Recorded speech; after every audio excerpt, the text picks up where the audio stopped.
Assalamualaikum warahmatullahi wabarakatuh. Hai semua, nama saya Hanifah Anania, mahasiswi Kimia Universitas Jenderal Ahmad Yani. Di sini saya akan mempresentasikan atau sharing sama kalian tentang alat spektrofotometri UV dan pengaplikasiannya pada senyawa metabolit sekunder terpen. Sebelum menyaksikan, jangan lupa like, comment, and subscribe ya.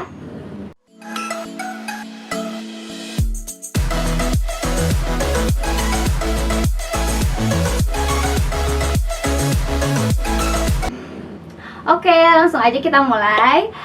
Spektrofotometer terdiri dari dua kata. Yang pertama ada spektrometer, yang artinya menghasilkan sinar dari spektrum dengan panjang gelombang tertentu.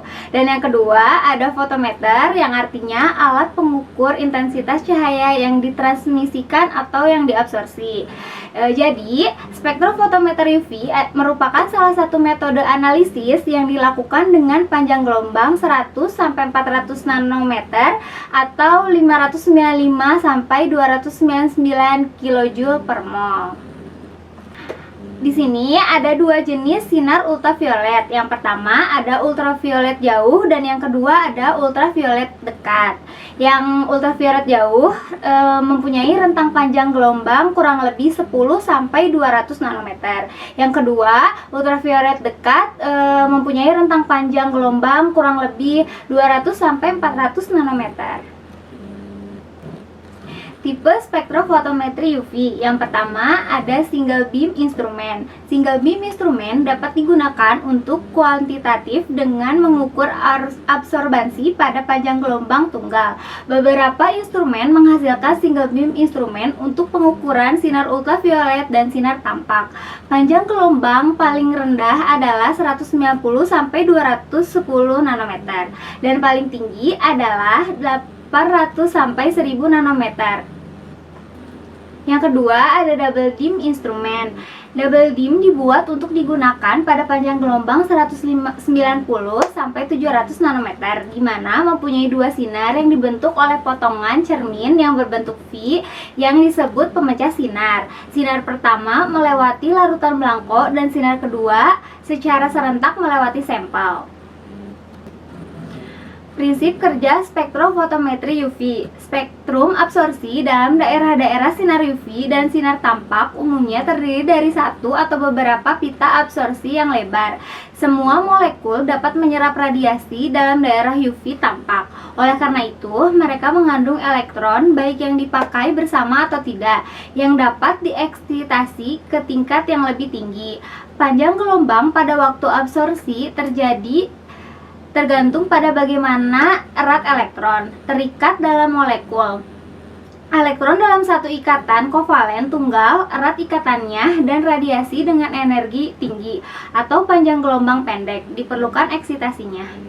Penggunaan UV untuk penentuan struktur molekul. Yang pertama ada kromofor, gugus fungsi yang menyerap atau mengabsorpsi radiasi elektromagnetik di daerah panjang gelombang ultraviolet dari daerah cahaya tampak. Contoh kromofor ada C-2O, C-2C, N-2N, dan NO2. Yang kedua ada ausokrom, gugus yang berpengaruh namun sedikit terhadap absorpsi UV tetapi berdampak cukup signifikan pada absorbansinya. Contoh gugus ausokrom adalah -OH, -OR, dan -NHR. Yang ketiga ada geseran batok kromat. Geseran atau perubahan I maksimal ke arah yang lebih besar. Penyebab terjadinya peristiwa ini adalah adanya perubahan struktur, misalnya adanya ausokrom atau adanya pergantian pelalut. Yang keempat ada geseran hipokromat. Geseran atau perubahan I maksimal ke arah yang lebih kecil atau munculnya gejala ini juga disebabkan oleh adanya penghilangkan ausokrom atau oleh adanya pergantian pelarut. Di sini merupakan gambar spektrofotometer UV dan ada komponen utama spektrofotometri. Komponen spektrofotometri yang pertama ada sumber cahaya polikromatis sebagai sumber sinar polikromatis dengan berbagai macam rentang panjang gelombang. Yang kedua ada monokromator sebagai penyeleksi panjang gelombang, yaitu mengubah cahaya yang berasal dari sumber sinar polikromatis menjadi cahaya monokromatis. Yang ketiga ada sel sampel sebagai tempat meletakkan sampel menggunakan kuvet sebagai tempat sampel. Yang keempat ada detektor untuk menangkap cahaya yang diteruskan dari sampel dan mengubahnya menjadi arus listrik. Yang kelima ada readout, merupakan suatu sistem baca yang menangkap besarnya layar di listrik yang berasal dari detektor. Kelebihan dan kekurangan spektrofotometri UV. Kelebihannya yang pertama, panjang gelombang dan sinar putih dapat lebih terseleksi. Yang kedua, caranya lebih sederhana. Yang ketiga, dapat menganalisa larutan dengan konsentrasi yang sangat kecil. Kekurangannya yang pertama, absorpsi dipengaruhi oleh pH larutan, suhu, dan adanya zat pengganggu dari kebersihan kuvet. Yang kedua, hanya dapat dipakai pada daerah ultraviolet yang panjang gelombangnya lebih dari 185 nanometer. Yang ketiga, pemakaiannya hanya pada gugus fungsional yang mengandung elektron valensi dengan energi eksitasi rendah. Dan yang terakhir, sinar yang dipakai harus monokromatis, proses absorpsi cahaya pada spektrofotometri. Di sini saya akan menampilkan beberapa foto jurnal yang menggunakan aplikasi spektrofotometri UV untuk mengetahui metabolit sekunder dari senyawa terpen. Ini ada beberapa fotonya. Di sini ada spektrum UV vis isolat. Hasil pengujian UV vis isolat pada isolat ini diketahui bahwa serapan maksimum pada alfa 278 dan 338 dapat diduga merupakan keton dan aldehida jenuh. Keton dan aldehida jenuh menunjukkan pita terlarang simetri yang lemah pada 275 sampai 295 nanometer. Epsilon 20 merupakan hasil dari eksistensi elektron sunyi oksigen ke orbital anti ikatan gugus karbonil.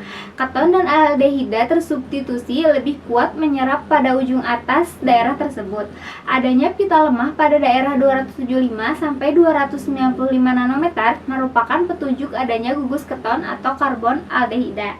Kesimpulan dari jurnal yang saya ambil dari uji spektrofotometri UV vis, yaitu sampel dirarutkan pada pelarut metanol diperoleh serapan maksimum pada 278 dan 338 nanometer.